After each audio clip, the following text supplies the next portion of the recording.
STP ৰূপে প্ৰস্তাৱ কৰিছে মৰাণক, মটকক, কোচ ৰাজবংশী গোৱালপাৰা। আৰু STV ৰূপে প্ৰস্তাৱ কৰিছে আপোনাৰ আহোম, চুতীয়া, ত্ৰিটাইজ আৰু কোচ ৰাজবংশী এক্সক্লুডিং গোৱালপাৰা ডিষ্ট্ৰিক্ট। তাৰ পাছত তেওঁলোকৰ কাৰণে কি দিব বুলি কৈছে? তেওঁলোকৰ কাৰণে কৈছে যে ST বিলাকে পাই থকা যিকেইটা সংৰক্ষণ, যেনেকৈ ধৰক কোকৰাঝাৰৰ চিটটো পাৰ্লিয়ামেণ্টত সংৰক্ষণ আৰু আপোনাৰ কি কয় ডিফুৰ চিটটো সংৰক্ষিত STৰ কাৰণে, সেই চিটবিলাক সদায় মানে STP আৰু BTADৰ অকল ST এতিয়া থকাবিলাকক অৰ্থাৎ বড়োসকল আৰু BTADত থকা যিসকল এতিয়াৰ ট্ৰাইবেল নতুনকৈ কোৱা নহয়, তেওঁলোকৰ কাৰণে সদায় সংৰক্ষণ হৈ থাকিব।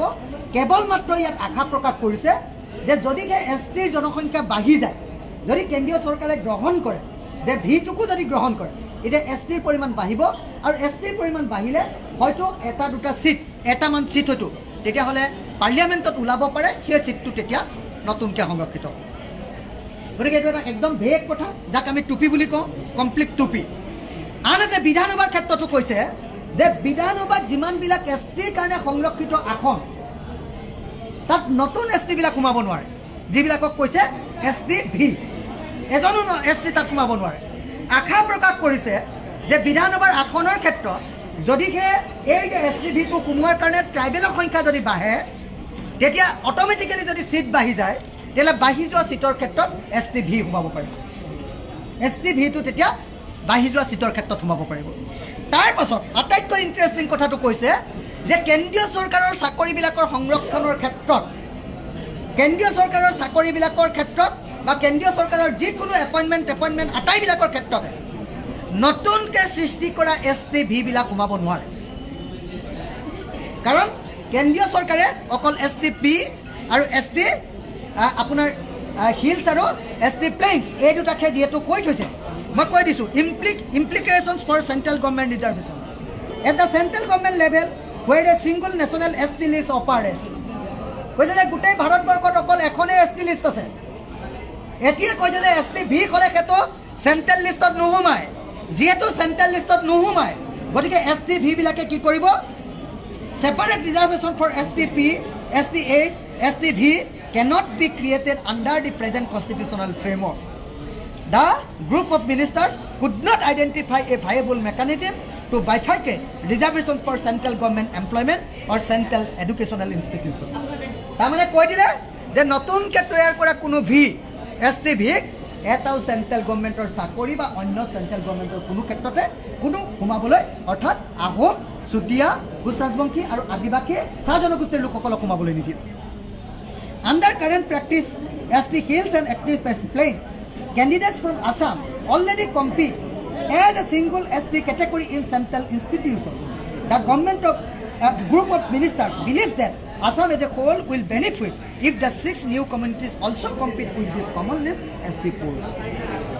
নহ'ব বুলি ক'লে।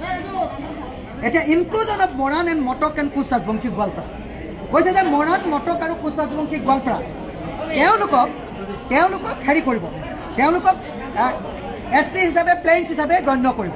তেওঁলোক অৰিজিনেল ST হিচাপে গণ্য কৰিবৰ কাৰণে ইয়াত অনুমোদন দিছে, কিন্তু অনুমোদন দিব পাৰে সেই অনুমোদনটো কেন্দ্ৰীয় চৰকাৰে পঠিয়াব আৰু কেন্দ্ৰীয় চৰকাৰে যদি পাছ কৰে তেতিয়াহ'লে হ'ব, যদি পাছ নকৰে তেতিয়াহ'লে নহয়। মই সেইকাৰণে আপোনালোকক আগতে কৈ গৈছিলোঁ যে কেন্দ্ৰীয় চৰকাৰে এই সম্পৰ্কে বিল আনিছিলে 2019 চনত ৰাজ্যসভাত।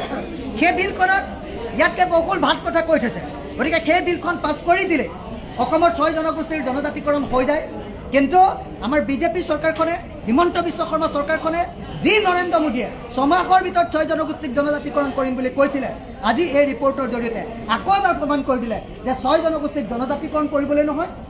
2026 চনত 6 জনগোষ্ঠীক টুপি পিন্ধাই, 6 জনগোষ্ঠীক জাপি পিন্ধাই মিছা কথা কৈ, ভুৱা STৰ কথা কৈ তেওঁ নিৰ্বাচনত ভোট ল'বৰ কাৰণে কেৱল এই ৰিপৰ্ট দিছে। গতিকে মই এই মুহূৰ্তত আজি দেখিছিলে যে বিধানসভাত বাৰম্বাৰ কৈছিলোঁ যে এই বিষয়ৰ ওপৰত আলোচনা হ'ব লাগিব, চব পলাইছে, বিজেপিবিলাক চব পলাইছে, অধ্যক্ষই মানি নল'লে, চব পলাইছে। যদি এখন ভাল ৰিপৰ্ট দিলেহেঁতেন তেতিয়াহ'লে কিয় তেওঁলোকে আজি আলোচনা নকৰিলেহেঁতেন? এইটো 2 নম্বৰী ভুৱা ৰিপৰ্ট দিছে কাৰণে চব মন্ত্ৰী MLA বিলাক পলাইছে। হিমন্ত বিশ্ব শৰ্মা যদি চাহ বাগানৰ মাটিৰ ক্ষেত্ৰত যদি তেওঁ ইমান উল্লাস কৰিব পাৰে 6 জনগোষ্ঠীৰ জনজাতিকৰণৰ ক্ষেত্ৰতো তেওঁ জঁপিয়াই থাকিব লাগিছিলে কিয় আজি পলাই দিলে তাৰ কাৰণটো হ'ল তেওঁলোকে জনজাতিকৰণ দিয়া নাই ভুৱা কৰিছে গতিকে এইটো কথা মই স্পষ্ট কৰি দিছোঁ सो गाइस सुनलाई जे तोहनी और देखलाई जे अखिल गगৈ डांगरिया एसटी के बारे में से की बोलले और हमदर ए बीजेपी सरकार हमनी के 6 जनगोष्ठी के टुपी पिंधाई राखছে बोल के भी बोलले तोहनी যদি এই ভিডিওটা ফুল দেখলা তো নিশ্চয় তহনি গম পালা বহুত কিনি কথা বুঝ পালা तो एखने हमरा समय থাকতে ले होशियार हो जाते লাগবে एकता हो जाते लगे एकजुट हो जाते लगे न की बोलो था भाई सब এখন आसाम में इतना भेदभाव चलो थे जे মানে এখন যদি हमनी होशियार ना हबो एकता ना हबो तो पिछर दिने हमनी के संकट होइक पारे बहुत जना विपदजनक होइक पारे माने आरो तहनी एकटा बात सब दिन याद रखबा हमनी যদি सरकार बनाइक पारबो तो हमनी गिराइको पारबो नेकी तो ओइ लिए हमनी के एसटी जरूर देवेक लगी